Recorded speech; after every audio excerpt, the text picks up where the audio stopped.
Bonjour, bonjour à tous. Je suis vraiment ravie de vous accueillir à nouveau sur ma chaîne YouTube et aujourd'hui nous allons évoquer un sujet qui revient très souvent dans les questions que l'on me pose. Quelle huile dois-je choisir pour ma santé?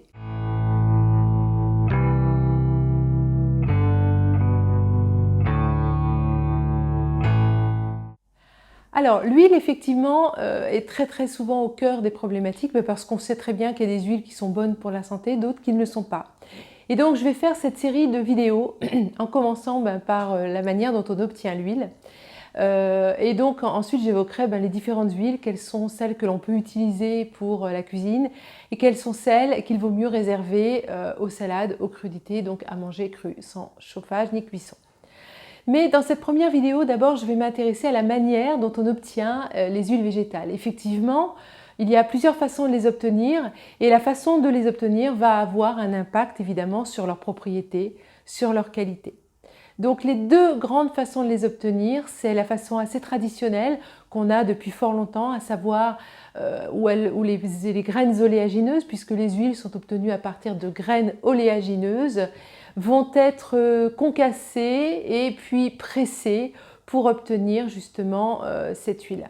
Donc c'est une méthode qui est ancienne, qui a donné ses preuves. Et ce sont les huiles qu'on appelle de première pression à froid, huile vierge aussi de première pression à froid on les appelle. Comment cela se passe? Eh bien on prend les graines oléagineuses ou les olives et puis on va les mettre dans une espèce de presse. Elles vont d'abord être passées à la meule, ça va être moulu afin de pouvoir justement écraser, et puis une fois que tout est moulu, on va passer ça sous une presse pour pouvoir extraire l'huile. Donc ça c'est une méthode traditionnelle.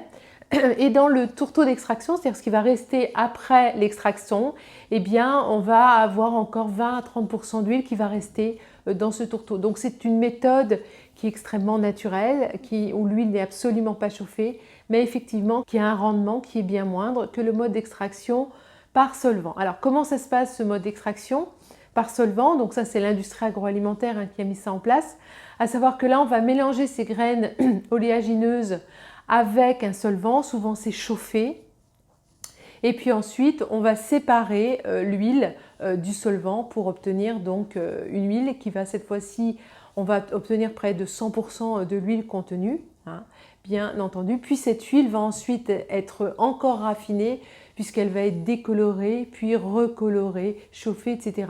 Donc c'est tout un processus pour obtenir ces huiles-là. Alors évidemment, ce n'est pas du tout le même phénomène d'extraction, puisque là, les huiles sont chauffées, ce qui peut aussi poser problème. Et puis, surtout dans le produit final, on n'est jamais tout à fait sûr que l'on va se retrouver sans aucun solvant. Il faut savoir aussi que le solvant utilisé est l'hexane, et l'hexane est donc un produit chimique issu même de la pétrochimie. Donc ce n'est pas l'idéal évidemment. D'autre part, le raffinage va faire que les propriétés des huiles vont être changées. Voilà, donc deux modes d'extraction très différents. L'avantage du premier mode d'extraction, c'est qu'il est naturel. Mais là encore, il faut faire attention. Parce que si vous prenez une huile qui a été extraite à partir de graines oléagineuses qui ne sont pas d'agriculture biologique, ou des pesticides ont été utilisés, des traitements divers et variés donc pour éviter la maladie sur ces plantes-là, par exemple c'est le cas du tournesol, mais il n'y a pas que, bien sûr les olives n'échappent pas à la règle.